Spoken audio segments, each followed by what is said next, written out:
buckle in. This is going to be a fun night. We're going to try to, it's only 3 months into the new year, and you've already had like such amazing success. I mean, Super Bowl on Tubi, 15 million. That was a hot take. Peak. Yeah. And I'd like to go back to that a minute, but let's go through all these stats first. 97 million active users on Tubi. I mean, that's pretty incredible. 1 in 4 households reached.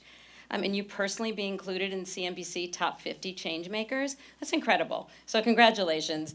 And you made the time to be here tonight. I'm so happy awesome. to be here with awesome. all of you. And nothing makes me more excited than seeing the next generation of, hopefully, the leaders of media. Yeah. So before we got into the business part, I wanted to talk about you a little bit. But while we're talking about Super Bowl, as CEO, that's a big decision. So not the inner workings of that decision, but how do you wrap your head around it and galvanize the organization around it?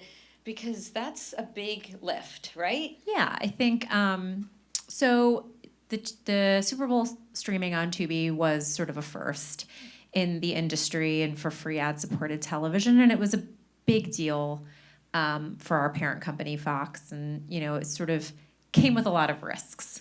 Not least of which is if you mess up the stream and you have millions of very, very angry people on social media, which we know is a thing that happens. So we have a value at Tubi we say swing big, right? Be fearless, be willing to make courageous bets.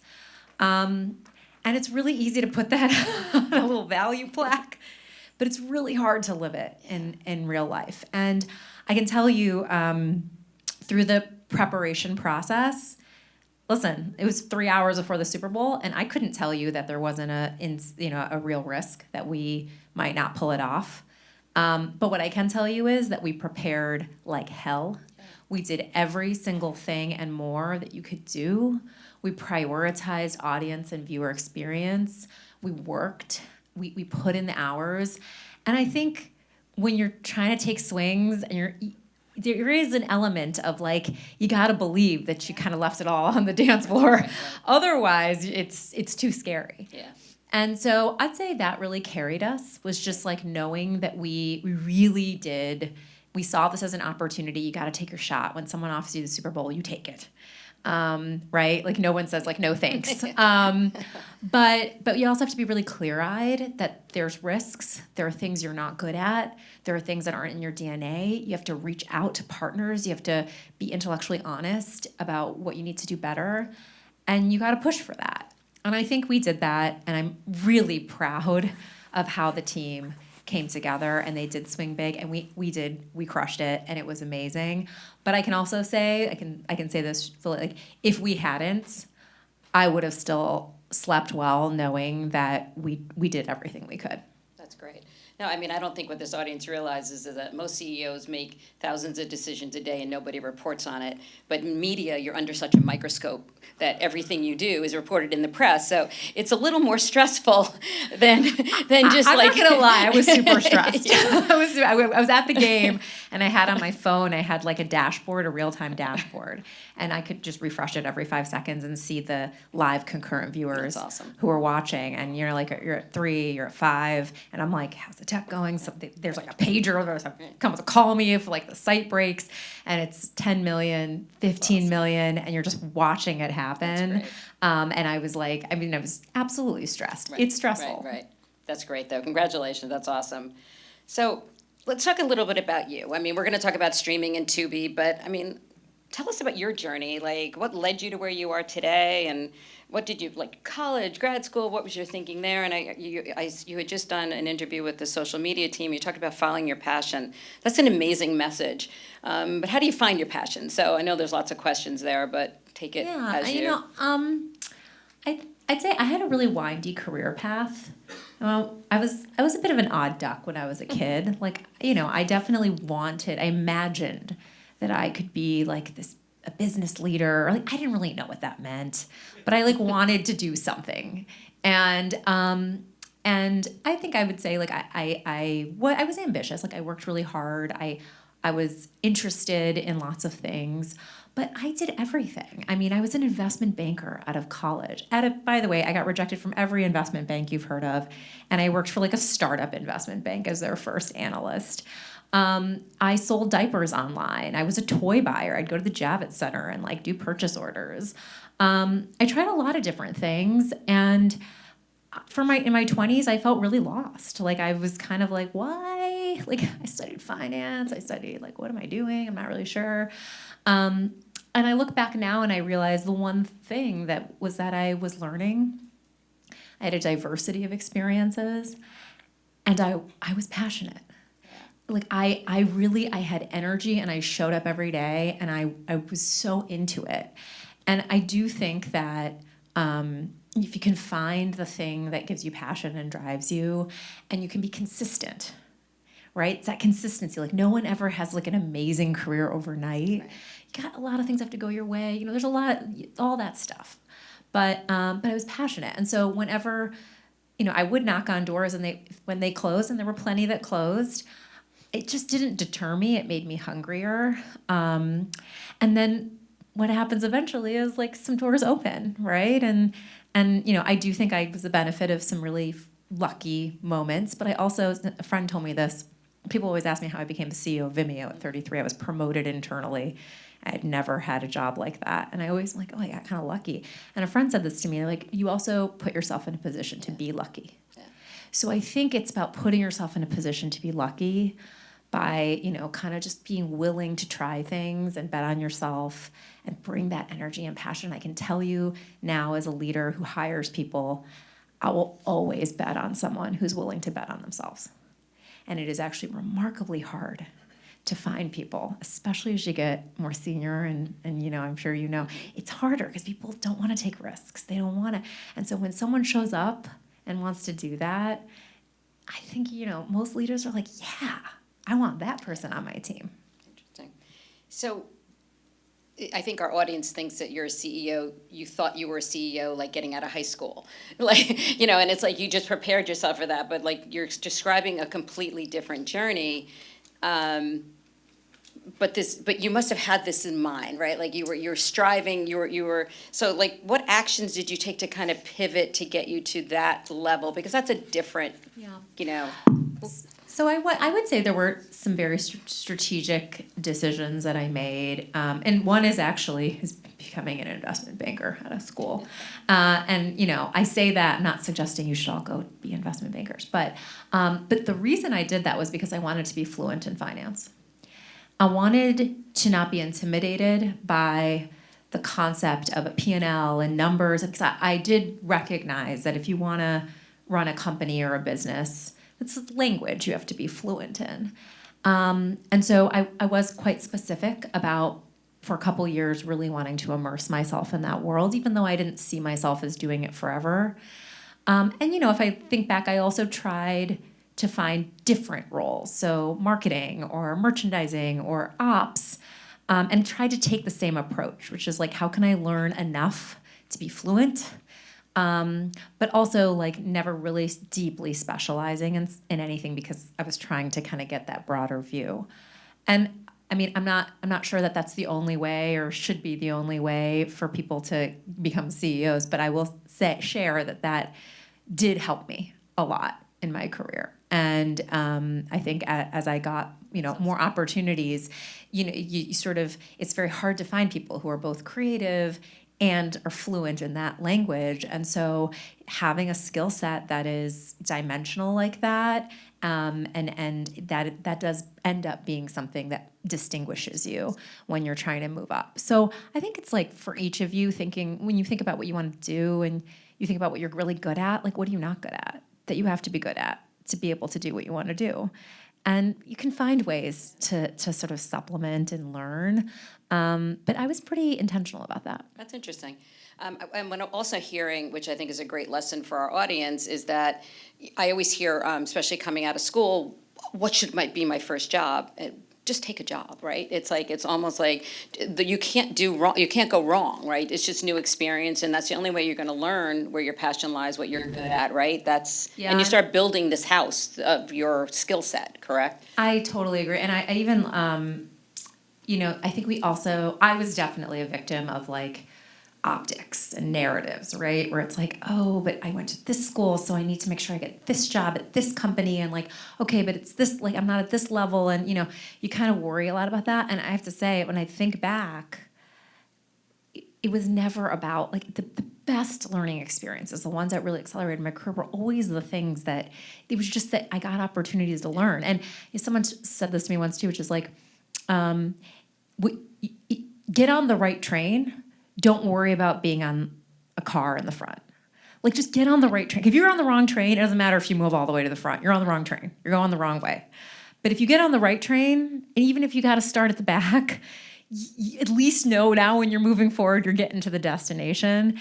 I think like that has proven to be really like true. I give an example of that, like startup investment bank. I was like, I was graduating, I didn't have a job. It was like the only job I could get in investment banking.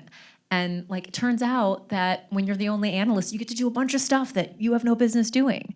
And right, like there's no one else to do it. And, you're the only analyst. So then the managing directors let you come to the meetings, and they, when someone needs, like, there's an acquisition, suddenly like you're the person who, and so it turns out like the thing that I felt so insecure about compared to my peers, like I was the one learning. And then, 10, 20 years later, I had an experience that I could use. And it all builds. Yeah. So I get this question a lot, and I know it's a tough one to answer, but, what challenges did you face as a woman when you started working, and how did you overcome them? Because I like every job is hard, so I don't want to, that's why I struggle with the question. So go for it. I think confidence is always a battle. And I think it's probably true for everyone, but I think especially in corporate and business environments, and this more than anyone, working in a super male-dominated field, it's just you're battling imposter syndrome. It's real. I literally feel it every day still. Sorry, everybody, it doesn't go away. And I think how do you show up in a way and be and have confidence, true confidence? And I think it took me a while. Like I remember, I'm sure just like you, there's so many times in my career where I was like, wow, I have to literally contort how I dress, look, talk, act in every way to be taken seriously. And I got all the same feedback where it's like, if you could just be more like that person, and I'm looking at that person like there's no way, I'm just not that person. For me, as I've had the opportunity and privilege to move up in my career, I make a big effort to be myself. I dress the way I want to dress, and I talk the way I want to talk, and I do it very purposefully because I think it's important for people to see that there are many different flavors of being confident and being yourself. So I think it is a battle, and my feeling is that like if you can find a way to just like be authentic and be you and be comfortable in your own skin, I actually think that is confidence and that is power more than anything else. And I have seen, I think especially in the last few years, like I see more and more different forms of styles and showing up in the business world. But the thing it always stems from this like authentic sense of self. And like, I just think it's contagious when people show up that way. So I feel like that's the path. That's the path, but it's confidence. Yeah. It's always confidence. Yeah. So like, again, male, female role models, obviously, when I was starting, there weren't a lot of female role models. There's certainly more now, but most of my role models are male. How about you? Like, what stood out? What were the characteristics that were like, that's the person I want to follow or be like? Yeah, people ask me this a lot. I feel badly saying this because I've had so many champions in my career. Mm-hmm. Every job, you have a boss or a manager or a friend or a colleague, or there's always champions. Nobody rises on their own. Right? We stand on the shoulder of giants and people lift us up, and that is true. But I think on the question of mentors, like I also didn't, it's not like I looked up and was like, oh, that person is who I want to be. I actually don't think I ever saw that. Yeah. I don't know that I still do. Sometimes I saw it and I didn't want it. Yeah, you're like, just like, I don't want to be that's that. awesome, like you do you, but like that's not really. And so, and even stylistically as a leader, there have definitely been times where like I'll work for people I respect, and want to work for, but I don't see their style and say, that's me. So I think it's been hard in many ways to find that. I'll tell you my honest answer on my mentor is my dad and like my sister and my family and my like best friend from high school. And even though none of them are in my industry, they know me really well. They can kind of tell me when like their radar is really high. You know how like Yeah, when you yeah. ask and you're like you have Sure. your little narrative, and then like Yeah. when someone loves you and you try, like they'll just be like, hey, listen, I know this is how you think you came across in the meeting, but I know you, and I know you were like totally being passive aggressive there. So I've really found like every big decision I've made, every time I've been like, can I do this? Should I go for it?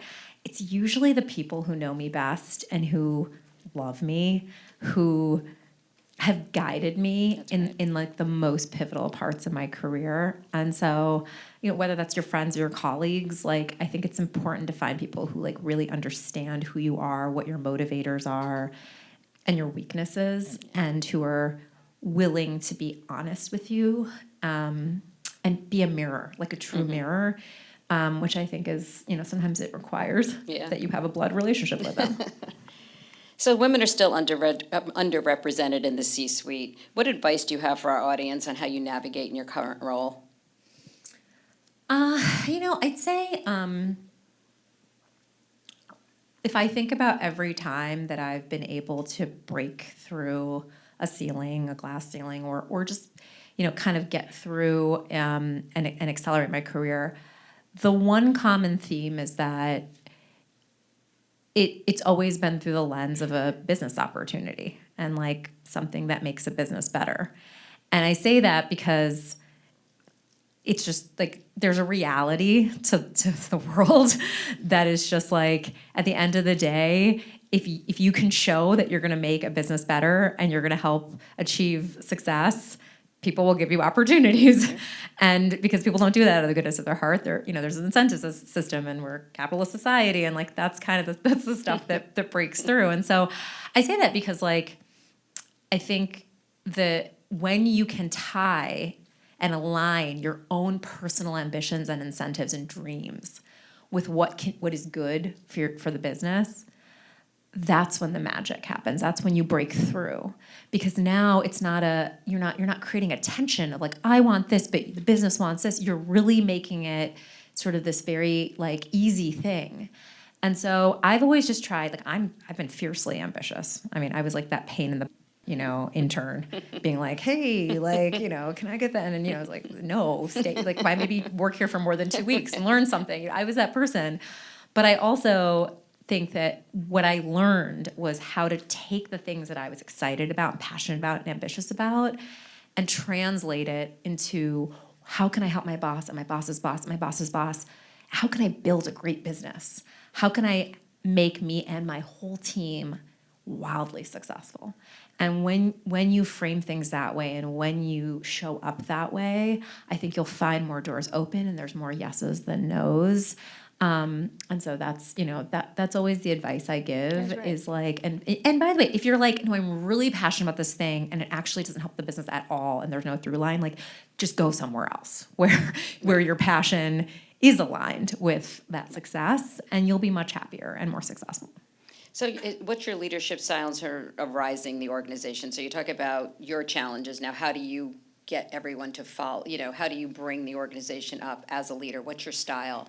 What works really? What works for you? I'll say I think my style's evolved, and I also recognize that sometimes I have to adjust my style to the culture environment that we're in. So, you know, sometimes you hear about like peacetime and wartime. Like I've been in peacetime, I've been in wartime, I've been in cultures where like we're a little too sleepy, we got to wake up and move a lot faster. And then I've been in cultures where it's like, whoa, chaos, like we need to slow it down and like just, you know, kind of stay more focused. So part of it is like understanding what the opportunity is. But some of the things that I think are generally, one is like I care a lot about building a culture where people openly debate and question each other. And that's very hard to do. And one of the hardest lessons I learned when I first became a CEO was like, I was promoted internally. So I went from being like a middle manager to suddenly overnight being CEO. So all of my friends and colleagues Suddenly I became their boss. And what happens is people don't tell you what they actually think anymore when you're the boss. And so I would be like walking around being like, oh, everything is great. And meanwhile, like everybody's, and so I try really hard, and you have to lead by example. Yeah. And one of the things I did, which really I think is a great thing, is like and I still do it. I specifically find people who on my leadership team who work with me who don't need the job. They don't really care. And they tell me what they think, and they disagree with me openly, and they push back respectfully. And I actually find that when you have a couple of those people in the room, people see that, and suddenly, like, more people are open to, like, giving their perspectives. And then suddenly, and then it starts to cascade down, and you get into a world where you just have a better pulse on what's happening. You make better decisions because we, like, very thoroughly debate them, and we get all those different ideas on the table. And so I think that's, like, one big part of it. And then the other is, like, it's I invest in people, and that ends up creating a culture that have passion and energy. And it's like, I mean, if you come to Tubi, there are a lot of passion and energy. Sometimes I'm like, I don't know how productive this is.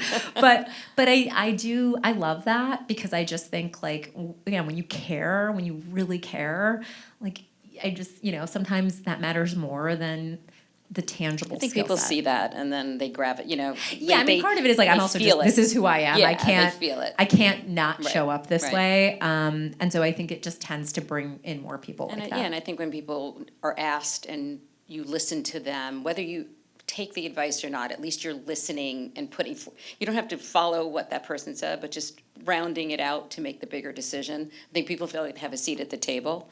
Yeah, I mean, one of the That's things, important. Yeah, I would say, another lesson I learned, probably the hard way, is that, like, it's not my job to be popular.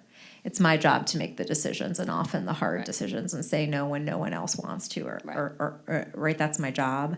And so this took me a while to learn, but I definitely, just out of necessity, have I think learned that people don't have to always agree with you. They can violently disagree with your decisions, but they will respect a decision if you bring them along and give them the courtesy of context and understanding why you made a decision, and that you were clear and understood their perspective and the trade-off, and yet this is the decision because you believe it's the right thing. And I think just the art of, like, how to bring people in and give them context while also sometimes delivering tough news, I think it's more important than I realized as a leader. Yeah, I had an amazing CEO, and he'd go around the table, and you were scared to death, and he'd be like, "What's your opinion? What's your opinion? What's your opinion?" And you'd, I think he wanted people to disagree, or just hear different points of view. I shouldn't say disagree, and then he'd make his own decision, and we all sat down. That was great, just because we were heard. So and then we all got behind it. You're already, like, pre-bought in. So no, I think that's fantastic. So we talk a lot about change. We talk about, and I know, how do you navigate change? And I get asked this a lot. Like, how do you navigate change? And not only for yourself, but as your role as CEO, I find organizations are slow to move, just because. And then, I find change is risk. So all of those things kind of come into play. So how do you manage? I think, especially in media, streaming, obviously massive change happening right now. And I think when you have that, there's a risk of a few things. One is that you get some people who are just very protectionist, right? You just want to protect what has been and sort of the legacy. It's very human and natural to want to do that. The other extreme is you get shiny object syndrome, where it's like, oh, this media company did this. Oh, we needed to do this. So why don't we have a press release on this? And that can also be bit problematic. And so for me, I think there's sort of a few things I've tried to do to navigate change. One is you got to have a clear vision. You have to know there are certain things you have to say immovably, I believe. Yeah. In Tubi's case, like, I believe that free entertainment is going to matter more and more for younger audiences, and it will be the future, like, period. And there's lots that can change around that, how we do it exactly, like, of course. But there's certain things that I'm like, nope, that's the compass. That's the North Star, and all the other stuff around it, you gotta stay on that path. The other thing is, I think you have to be up to date. And I say that because, when I was at Vimeo, I used to make a really big effort, probably once or twice a week. I would meet with founders of startups. And it was because it would help me understand what are people doing that's innovative and new. And it helped me maybe see a little bit more, like a little better, a little more clearly, like where is this just a fad versus this is an actual trend that I need to listen to. Now at Tubi, like some of it is, it's going to sound silly, but like getting on TikTok and like understanding what's culturally relevant, because if you lose touch or out of touch with, and I'm not, like I'm not Gen Z, like, I'm not the younger audience. So I try to recognize that and like just sort of make sure I'm doing things to be in touch. I think when you have a clear sense and you're able to better parse what's a trend or a fad, then you can navigate change, because then you know when to be like, we have to break some glass here. Right. It's going to be painful. Some people aren't going to like it. It's going to be a trade-off, but it meets these criteria. It's worth pushing, versus there are times when like you can't just, you can't. It's a suck for the everything organization. can't be a battle. Right. So those have been the two things that I feel like have helped me. And sometimes, and my track record's not perfect at all. Like I've been wrong on things, certainly. But I think like just getting really good at that, it increases your chance of success, and lowers your chance of like really missing the mark. That's great. I agree. So let's talk about Tubi. I mean, Tubi's had tremendous growth, and obviously streaming environment is so competitive. What sets Tubi apart from your competition, and how are you keeping viewers engaged? So I think there's a couple things. One, our business model, we are free and ad supported entirely. So no subscription fees, no other way of making money of any kind. And actually, if you look at the rest of the industry, there really is no other player that's only doing one thing. And what that has led in our case is, if you think about it, we only make money when somebody is watching content. Because if someone's not watching content, then they can't see an ad, and we can't sell money for that ad, and we can't make money. So what does that mean? That means that everything that we do, every decision that we make, is driven by a single metric, which is engagement. Do viewers watch? Do they care? Are they delighted? Are they giving us their time, which is their scarcest resource? And I think it sounds so simplistic. It's not like some magic, thing, but we literally make every decision that way. And what happens is that what we're finding is what traditional Hollywood might view as quality or premium content, there's a lot of other content, more diverse voices, diverse kinds of storytelling that a lot of different audiences love. And when you only think and you let your audience be your arbiter of quality, and you let them tell you, just listening. All we're doing is listening. Okay, you want more of this? We'll give you more of this. Oh, you're interested in this? There's a fan around this? We'll give you more. When you do that over and over and you scale it, that's when you start to get a flywheel. And in our case, we have the largest collection of movies and TV series in the world by a lot. And there's a lot of stuff on Tubi that like we got some shade for in the past, some of you may be aware. And I'm so proud about it. I'm like, absolutely, yeah. Tubi is the place where you can find that story that makes you feel seen, that something about it speaks to you that no one could have figured out from like, whatever, in a room in the studio. And it's that commitment over and over for 10 plus years, just steady, slow and steady, doing it better and better and better every month.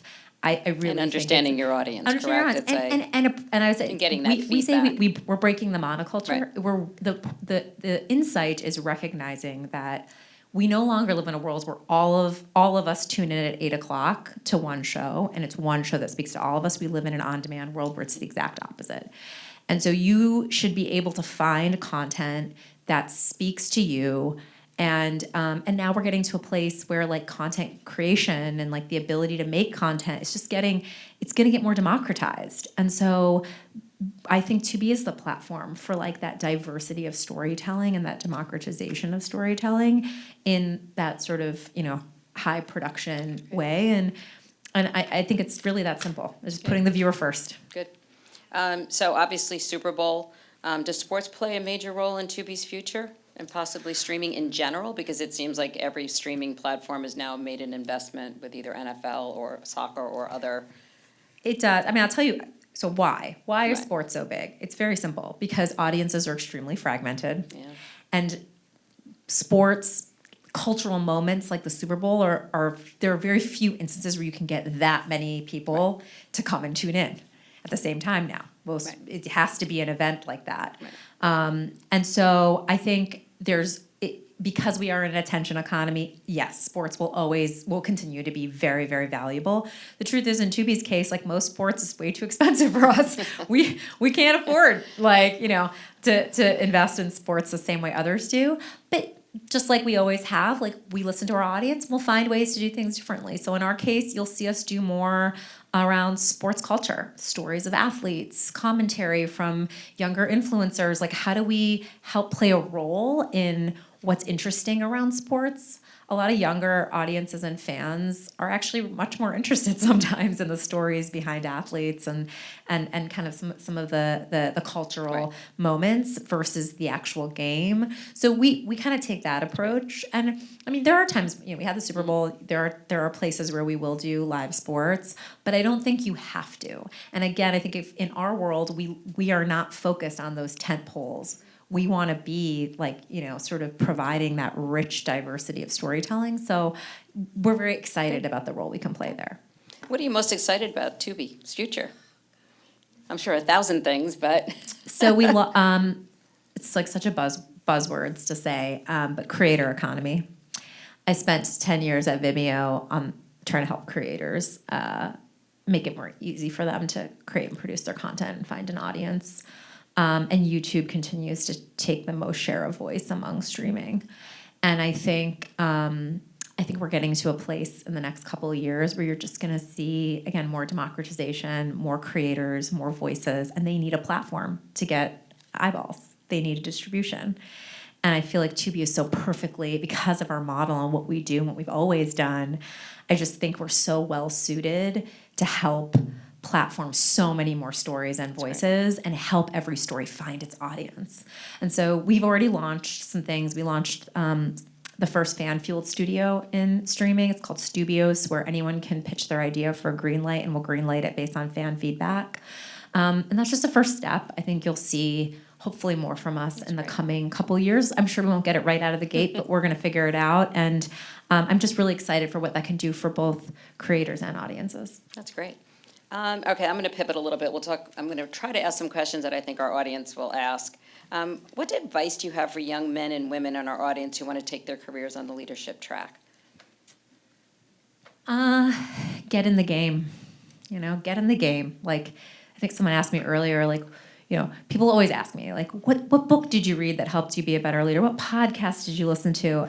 And, my thing is, take the time you would have spent reading the book and the podcast and go try and build something, or take on an extra project. Get in there, learn by doing, learn by trying, and put yourself in a position where if there are big ideas and important conversations, find a way to be useful, even if it seems ridiculous.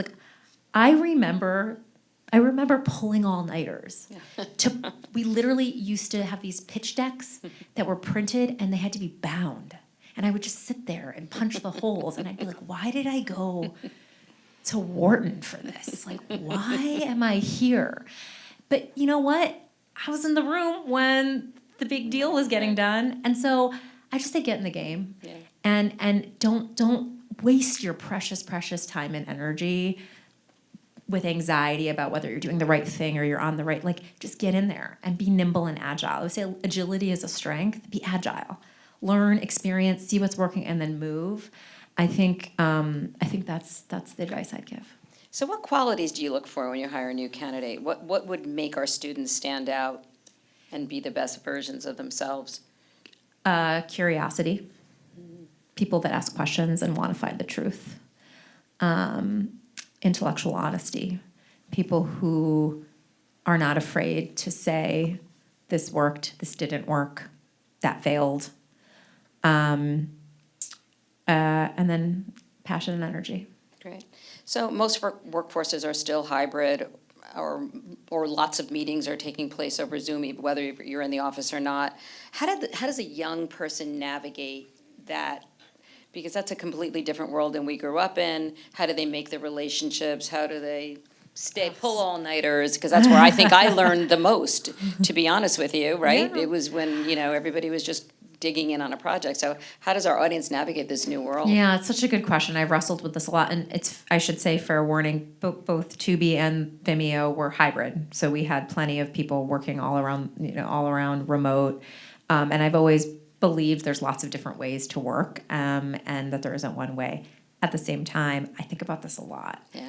And I will say, at least for Tubi, like, we make a big effort to do offsites. We make people fly and spend time with each other, and half of that time is like just for the serendipity of running into somebody in the hallway, being a sponge to be able to observe how so and so showed up, and like little things like, oh, look at like what the CEO or this person, this executive, like, how do they act like when no one's paying attention, and like what do they say after the meeting? Like, that's what's really important.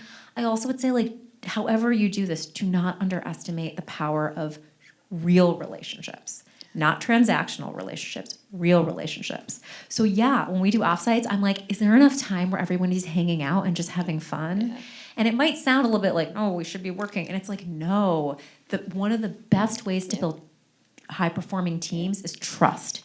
And trust comes when you get to know people beyond just the work that they do for who they are. So I would say, like, no matter how you're doing it, wherever, like, if you get that opportunity, like, show up to those things, go for the drinks with the person, go for the coffee, ask them who they are, see if you can become their friend, like, find friends, like, and you'd be surprised, like, you'll the connections that you make. Yeah, and you know this. Yeah. I mean, as you get older, like, those compound, and it's amazing because the older you get, the more you realize, like, there's just there's transactional stuff, it just goes away. Yeah. It's so fleeting. Yeah.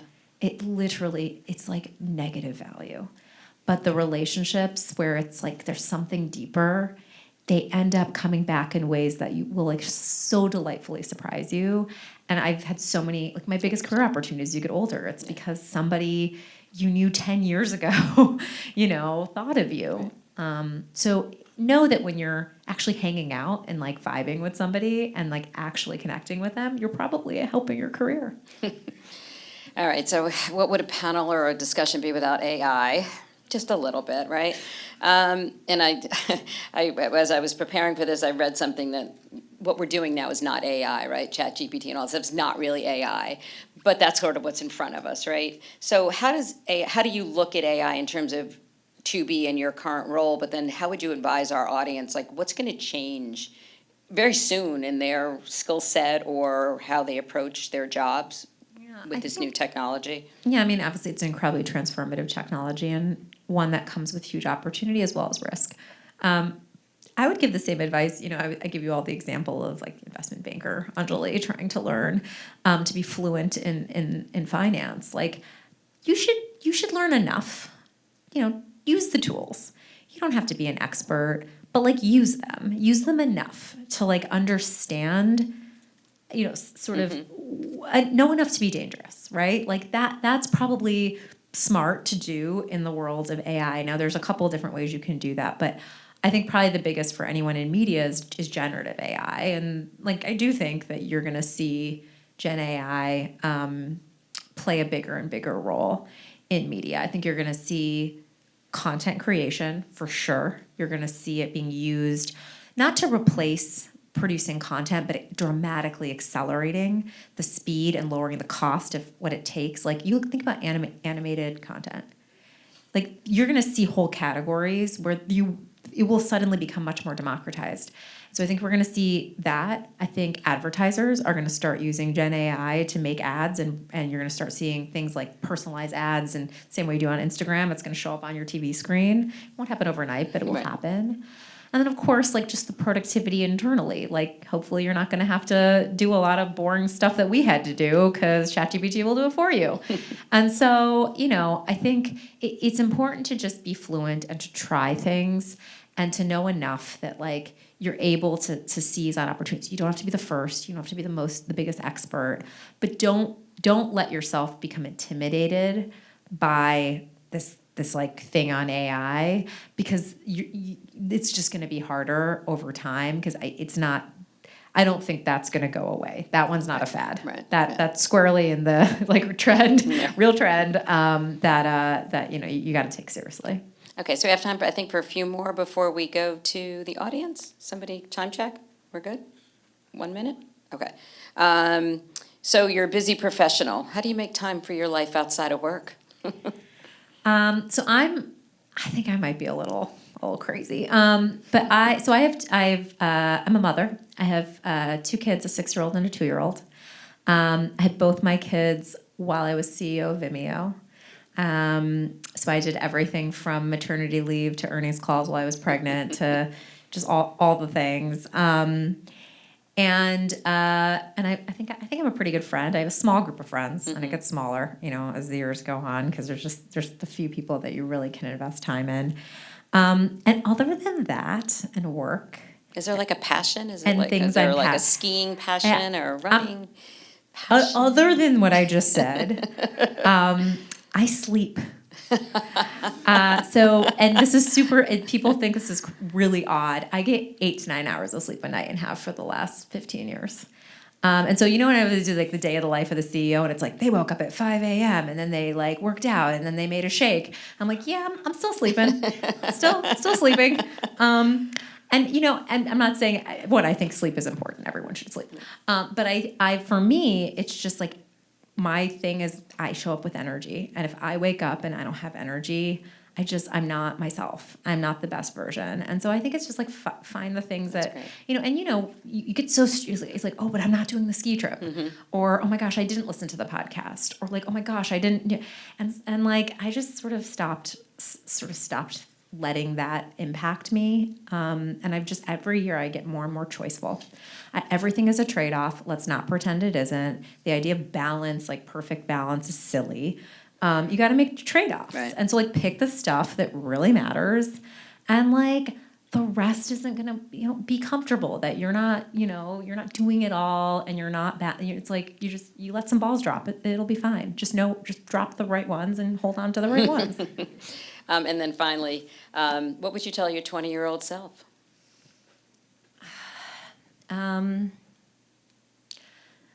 Be yourself.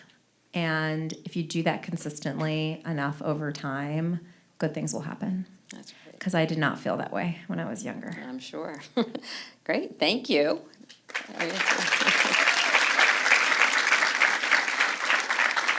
So now we'll take questions from the audience. There's 2 microphones, 1 on each side. Again, please limit it to 1 question and address it's addressed to someone specific, let us know. But most of it Anjali is going to answer, because she is our star tonight. You should definitely ask Marianne questions. She's seen a lot. And we probably have like 15, 20 minutes, I think. Okay, so I think would you please say your name and your school or affiliation? Yeah, of course. My name is Daniela, and I actually graduated from NYU in 2024, so first year. Congrats. Out. Yeah. It was grad school, I will say. Extra congrats. Yeah. Thank you. I wanted to ask you a question around content strategy and acquisition strategy. So obviously, when I think of like Netflix, HBO, they're really big on making their own content. And, all of the sunk costs are a lot of money that goes into making content is very expensive, especially with the strikes that happened. It got even more expensive. Just wondering, where is Tubi's strategy on that? Like, do you want to become a Netflix eventually, or is it more of a focus on competing with YouTube? That's a great question. So little known fact, we've done over 300 Tubi originals. They're not Game of Thrones. But they're usually content where we already have a fan group on Tubi that's like loving something and they want to go super deep. We call them rabbit holes. They want to go down a rabbit hole and like basically just watch like as much content of that as possible. And we'll look to license and acquire, but there are actually a surprising number of genres where there actually isn't that much more to acquire. And so then we will actually go out and find independent distributors, sometimes like homegrown filmmakers, and we will just like go and work with them, and we will literally produce that content. So I think it like Tubi, we will do originals. I don't see us doing Netflix originals because those by nature are again designed for a lot of people. It's that monoculture idea, which is great, by the way. I'm not like, I love it. But I think there's enough of that. Like, do we really need another streamer that's doing that? Probably not. But I think what we do need is that there are communities and fandoms that just aren't well represented in Hollywood today, right? And like, Tubi we do incredibly well with Black audiences, with LGBTQ plus audiences, with female forward audiences. And we really love that. And we're like, yes, like let us be the studio that is gonna try and make more of that content and build a really scalable business around it so that we can keep investing more and more in those stories. So I think you're gonna see more of that. I'll say like we are experimenting now more with, I kind of mentioned creator economy, like how can we find digitally native creators who have like done other stuff and they want to graduate to Hollywood, and how can we actually give them a path? So like we're partnering with Issa Rae, who basically did that herself, to try and like find other creators and mentor them and like give them a path into Hollywood. So I think you'll see our original strategy will be more of that in the future. My name's Alex. What else did you need to know? Like where I go to school, or I'm Sure. still Whatever currently you in want to school. share. I go to Morehouse College in Atlanta, Georgia. Nice. I'm currently working as a set dresser in Local 52. It's a union in the city. First and foremost, thank you for being here. You're fantastic. I have a serious question. Do you guys have anybody within your organization that like travels the world globally? So, for example, my family's from Africa, right? And there's a plethora of content that comes from like, I would classify it like in the bush in Tanzania, where you have these filmmakers extremely hungry, extremely talented. They're spending adequate budgets on films in terms of, in context of like the shilling. But like, is there anybody in your organization that like travels the world and goes into these different parts of the world and finds these creators, and then Tubi, like you kind of like the bridging of the international community and then Tubi, because it's like, I guess what I would say is, like in Tanzania, for example, they have DSTV and they have Showmax. Showmax, you can't stream in the United States or in the UK, even with a VPN. I've tried.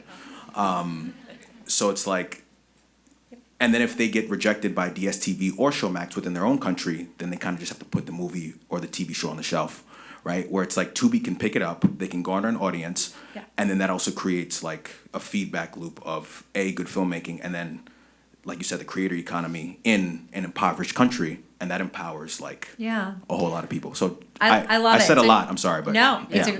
I think the short answer, Alex, is we don't do that yet, but it's definitely something we want to do. And I when I was at Vimeo, we used to have people that would go out to film sort of events all around the world and find these filmmakers because it was a global platform. Tubi has historically been US only. We've just started to expand in Latin America, in the UK, and in Canada. And I think, for example, in the UK, we're early. We've only been in that market for like 6 months, but we are betting on Nollywood and Bollywood as two potential categories where we will look to find those filmmakers in those regions, because we think that we can build a really exciting audience in the UK that they don't get that content, but they want it. So I would say, like, if my ambitions come to reality, I want Tubi to be global, and I want our reach to be able to work with all those filmmakers. And it's really just about, we still have so much to do to scale that in the US and in Latin America and some of the other markets that we're in. But like, yeah, that's the idea.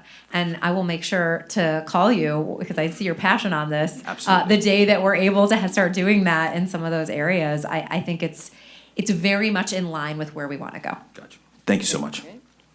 Love that question. Yeah, it's a great question. Hi, my name's Anthi. I recently graduated from Hofstra University with a television and business degree. My question is a little more simple. Just like, how do you stay organized day to day? And like, even from the beginning of your career, like and you've become a CEO at 33. Like, that's crazy. How did you really stay organized? Yeah, it's a great question. Again, it sounds silly, but like sleep actually makes a huge difference for me. Like I am a hot mess if I don't sleep. No, me too. Yeah. I'm a list keeper. I mean, look, we're all, like, how there's like two types of people that have like, whatever, it's inbox zero and then it's inbox. I'm like inbox zero. Type A, type B. And Yeah. I am, and it is what it is. And like, I always joke to my family, I'm like, you want me working because I need an outlet for this. Otherwise, I'm going to be at home being like just all over everybody. So I am like the type of person where like, I want it at the end of every day. I want to have reviewed all the main things on my to-do list, and like, I am that way. I will also tell you, I've worked, and I know so many CEOs and leaders, and you can, it's every flavor of how people's brain works. It all depends, but the one thing everybody has is they're very self-aware of what they're good at and what they're not, and they find ways to supplement, right? You use apps. You have someone on your team who's your chief of staff. You like make sure that like this is the thing that you always like have struggled with. You ask your partner, like you just have to do that. So there's no one size fits all. It's really true. Like I can't even like I know every single gradient. And these are all people who've done amazing things, but it's that continuous journey of like, what am I doing well? What am I not? What do I like need to get better at? And then like, let me take an action. Like, let me like optimize or improve. That mentality, I think is something that makes a big difference. Awesome. Thank you. Yeah. So we'll take on from the right side. Hi. First of all, thank you. My name is Arely Martinez.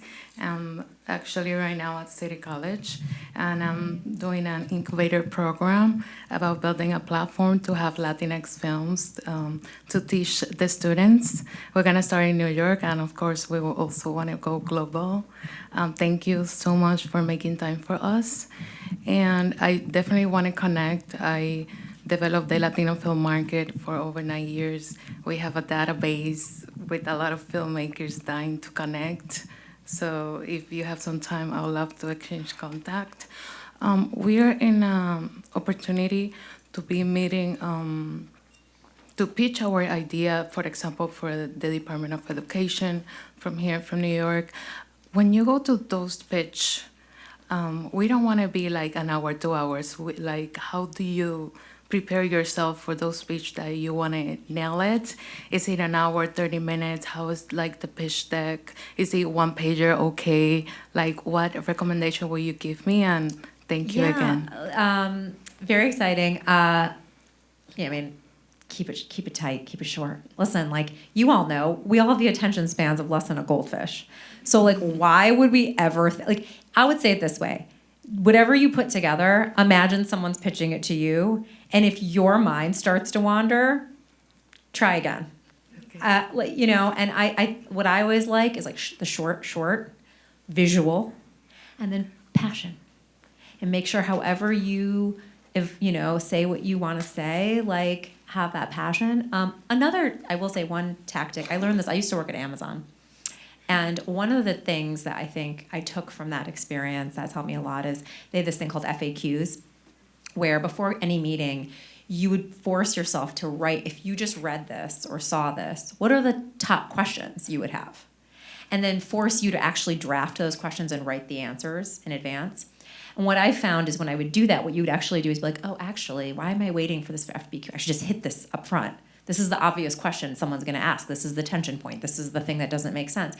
I would recommend that you do that when you're like sort of go through 3 or 4 rounds where you're like, okay, but then what? What would the question be? And then try and like weave that in. And so that way, when you end a pitch, like there's nothing more else to cover. And I think when people do that for me in meetings, like I can see that they thought in advance of what I might be questioning or what I might be skeptical of or and they've addressed it.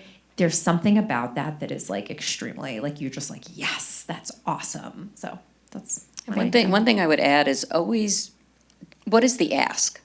Like end it. Like what do you want out of this? Do you want a commitment? Do you want a trial? Do you like, so don't be afraid to wrap it up in a bow and say, this is what we're looking for. We're looking for funding. We're looking for, so because people end up leaving that and you're sitting and you heard this great pitch, but like, well, what do you want? Like, and I think people always forget the ask.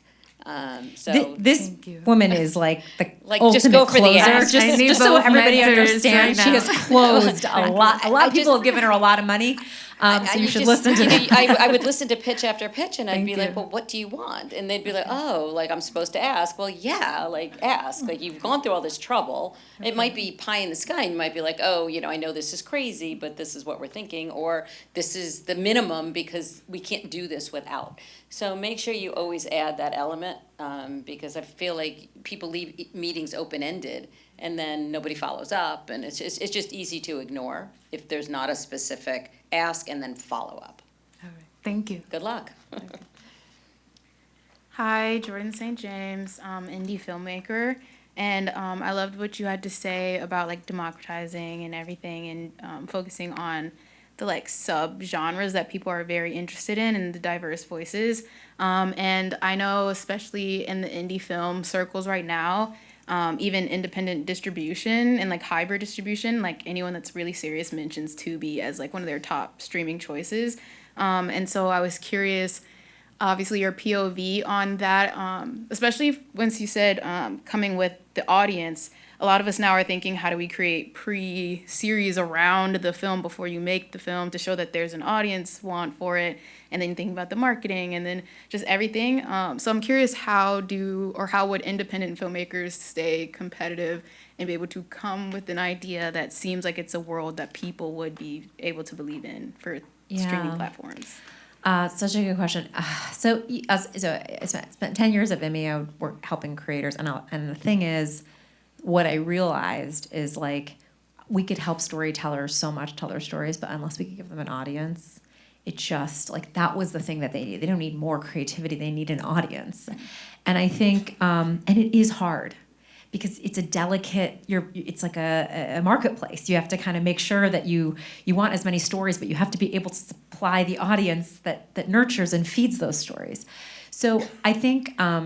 Like hopefully Tubi will, like that's what we're trying to do, is keep scaling so that like again every story can find their audience, and you shouldn't need to market and bring your social following and all that. Like I hope we can get to that place.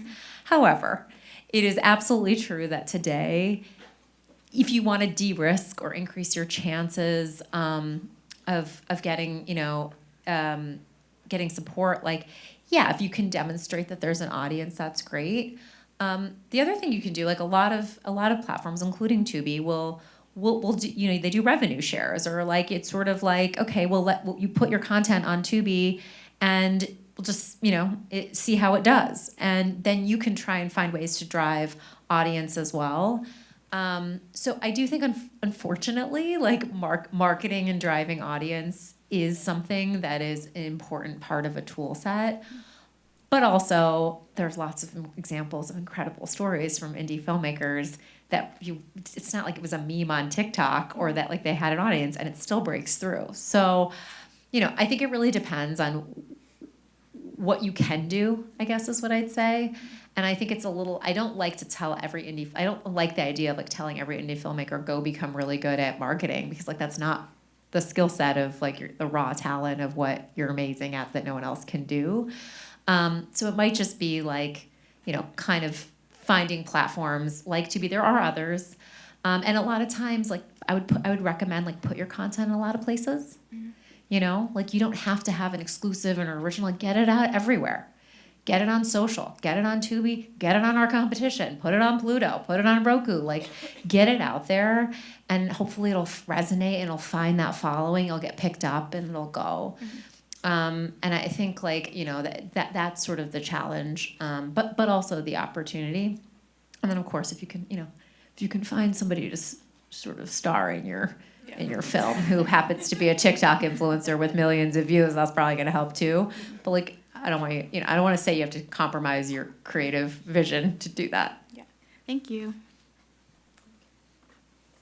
Hi, my name is Tanya Jane. I go to Brewer College, which is actually on 23rd, but right now, thank you. Right now I'm actually interning at Fox Corp as corporate communications intern.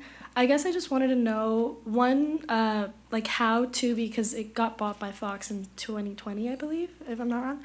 So like how Tubi kind of changed, if it did, by being owned by Fox. And two, also just like through my internship, I'm experiencing like different ways that Fox Corp works with Fox Entertainment, Fox Sports. So I haven't personally been on a lot of projects with Tubi, so how Tubi and Fox Corp work together. So I'd say Tubi has operated pretty independently, very much like a startup, and like kind of like, okay, there's that startup doing its startup thing with its own culture and its own vibes and its own brand and its own ethos. And actually, it's a huge testament to Vox because I think history is rife with stories of like that startup that gets acquired and then like becomes super corporatized and like suddenly loses the essence of what makes it special. And I really feel like we've been given a lot of freedom to like be the brand and serve our audience. And I would say there's been no forced synergies, right? There's been no like, well, you have to do it this way. And so I would actually say like part of my job is we're in a really intensely competitive environment. Like I'm competing with Netflix and YouTube. So I actually think part of my job is to find more ways to leverage what Fox has. And like Fox Sports and the Super Bowl is a great example. Like obviously Tubi would never have been able to stream the Super Bowl for free if it weren't for the fact that it was on Fox. So I feel like there's hopefully going to be more opportunities. At the same time, we are entrepreneurial and scrappy and a bit fearless, and you want to hold on to that as long as you can, because I do think in media in particular, it's a strength right now. It's differentiating us. It's letting us do things a little bit differently.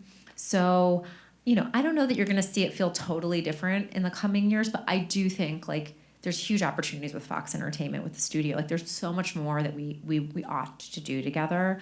It's just got to start from like it's the right thing for our brand and business and our audience, and not be something that we're all just doing so that we all like check a box and feel good internally. Thank you. Hi, Kathleen Burns.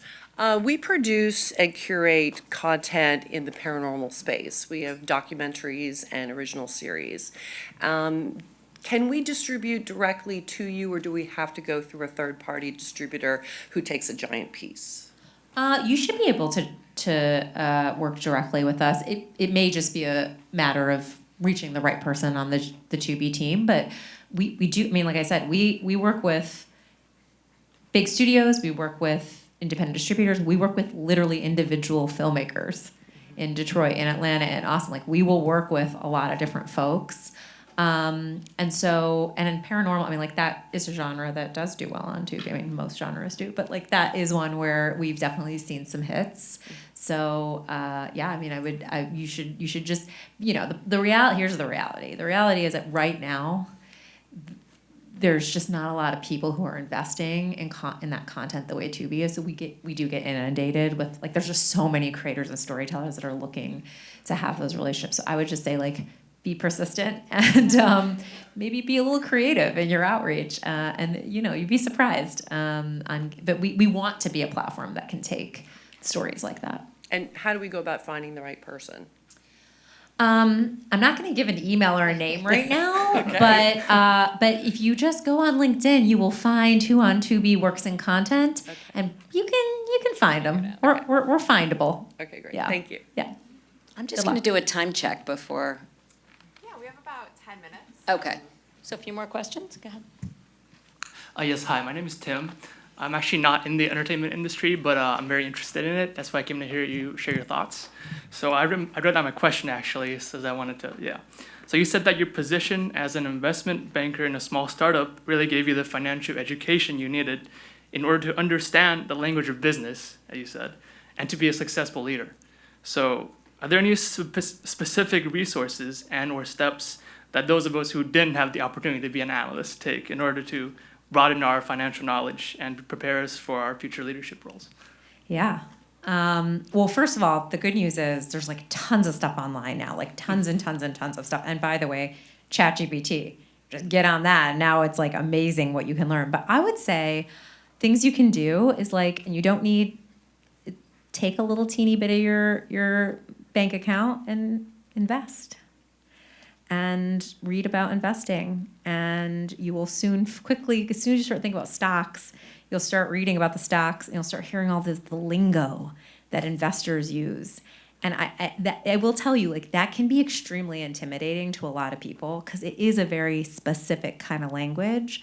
But if you do a little bit of investing, like a little bit, Bitcoin, whatever you want, whatever, it doesn't matter. But if you start reading about the stocks, you start reading about how analysts talk about the stocks, and then you start paying a little bit more attention to earnings calls, and you'll pick it up really quickly. I mean, it's not hard. It's just taking that action. And I'll tell you, like, it took me years before I started investing, and I wish I had done it earlier because I just think it's like the best way to like break that barrier of like, kind of financial literacy. I don't know if Marianne, if you have any other things you would add there. No, I mean, I think, there's business courses. You could just take an accounting course. You could take a finance course if, you probably do it online, and just to get the basic structure. I mean, I think understanding a corporate P&L, I hadn't really thought about that, but that's really fascinating to me because that's, again, you can hire, creatives, and you can hire marketing, and you can hire, but at the end of the day, as a CEO, you're responsible for the P&L, so you do need to understand that discipline. But I think there's so many ways that you can access that, and some of it you can just learn on the job as And well. I wouldn't think of it as like, You it's know. not like a subject you have to study and like ace a test on. Right. I think it's just being fluent enough and comfortable. Right. Oh, I That see. like when somebody, you know what I mean? So when someone starts using language in a board meeting or whatever, you're able to follow enough, but you're also not like, you know what I mean? You're not like, oh my gosh, I don't know what they're talking about. Like, I can't participate in this conversation, or I can't like make sure my perspective is heard because I'm just so like. And I say this because I certainly think this is true for women, but I think it's also just generally it can be intimidating. I literally went to business school twice, and I'm intimidated. Literally, I'm like, oh, what's that like? What does that mean? Like, I don't want to sound dumb. Like, these are just natural things. So I think it's just like finding ways to power through that is all you need. You do not need to be a finance expert. Would you say a big part of it is learned on the job, as in? Yes. Absolutely, Yes. yeah. Try things, get in Try there, things. make mistakes, ask questions, question things that everyone says are true until they make sense to you in your brain. And like, none of this is rocket science. There are plenty of people who are, none of us are particularly smart, and here we are, so it's fine. Okay. Thank you so much for your time. Thank you. Oh, you go ahead. Hello. Oh, sorry. Hello, my name's Oheni.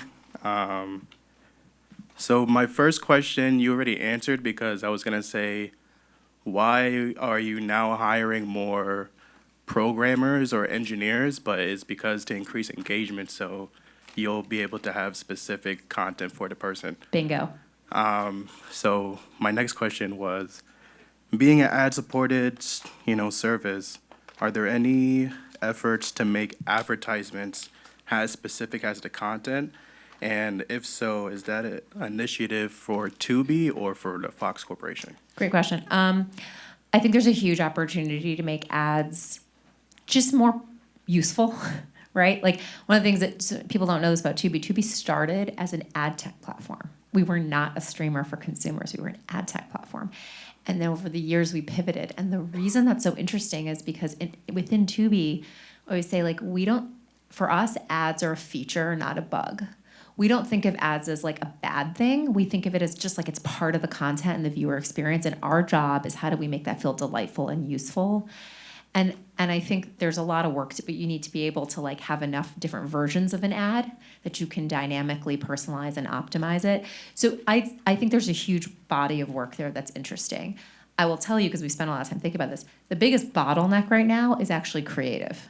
It's if you're an agency or a brand, think about how much money and time it takes for you to make an ad. You're not going to make 100 versions of it.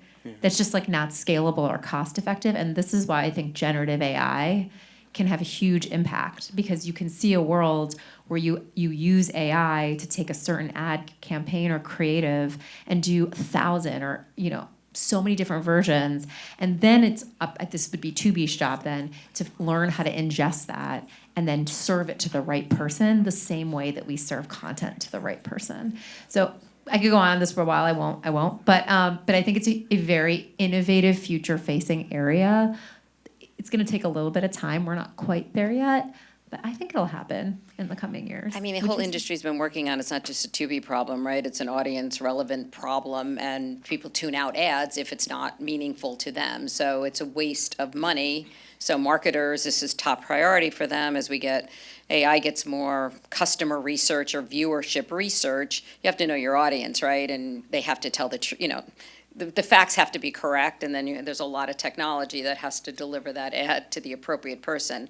But the feeling is that if the correct ad isn't in front of the right person, it's a waste of money. So people are going to try to minimize that. So like I said, the whole industry is working on it. I think technology will solve for that. It's getting better, I think. And I feel like there's more accountability that there never really was before. As content becomes more personalized, the ads do have to, we talked about this, remember? It was just like, It'll how do you happen. put It'll AI it'll around just it? take a little Let me time. choose my ads. If I can choose my content, then let me just choose what I want to see. Then you have a whole other host of problems to back that up, but it's going to get there. It has to. Yeah, the reason I point that out is because long term, I want to create ads that people actually want to watch. So it's really interesting to see that, this service is really focused on creating. You're that. also going to see more brands recognize that what audiences want is authenticity. Yeah. No one wants to feel marketed to. Right. And so I think you're also going to see more of like branded content, branded integrations, like the old school version of product placements, but in a modern way that hopefully feels like real and interesting. And I think there's a lot of work to do, but when we talk to brands and CMOs, a lot of them are more interested in that. They actually are like, I want to get involved early in the process of the creative. I want to help support the creator. I want to help their story. And then I want to find ways to organically integrate my brand in a way that doesn't feel like you're just selling them something. So that's a whole nother area that I'm betting you're going to see more of in the years to come. Thank you. So 10 minutes went quickly. We have time for one more question. So sorry for everyone else. Okay. You Hi, got my the name lucky is straw. Megan. And I apologize, it's going to be kind of like a short question, but I just graduated in December from Drexel with my master's in media. Billy, love it. Wow. And television. Yeah, I loved it there. Food's great. This question's actually for Marianne. Just as I've been in marketing for at least like 8 to 10 years, and you've clearly been in marketing for a long time. Like, what are some ways that you stayed creative and kept things fresh, and just kept the ideas flowing? Because sometimes I feel like it's can feel a little stale sometimes. Yeah, I think you always have to, well, first of all, be aware of what's going on. Like, I view a lot of content, I look at a lot of sites, I always try to stay ahead of things. I'm very curious about that. But then I also tap into some of the younger folks to teach me things. So I think that good ideas come from a lot of different places. So just don't close yourself off to those ideas. And I think asking and constantly engaging your organization, because they have a lot of really good ideas and creative ideas. And you kind of feel when things get stale. You'll know when it's time to change, and you'll know when things work, and you know when things don't work very quickly. That's the one thing about marketing. You get really good feedback very fast. Yeah. So you'll know to pivot or not to pivot. But you don't need an expert degree. I don't think you need a degree. And like, you said, you find that person in the organization. There's always someone in the organization who just nails it every time, right? They come up with a great idea. They've seen, and so I always have my go-to of, who to like kind of for that, solve that problem. But I think you have to be open-minded too and take some risks. And sometimes you get stuck and you're like, oh no, this is what we've done and it's worked. Well, it's not going to work forever because your audience your consumer is constantly changing. Right. So you have to keep up with that. I was just going to add, like, someone said this to me once, which is like, find work that makes you uncomfortable. Yeah. Because you're in an echo chamber, right? Right. And like, if you don't find stuff or people Right, who are yeah. going to put ideas out there that like you just like it makes you a little uncomfortable, then you're probably not pushing it far enough. Okay. Yeah. Good luck. Take care. Thank you. All right. Well, thank you.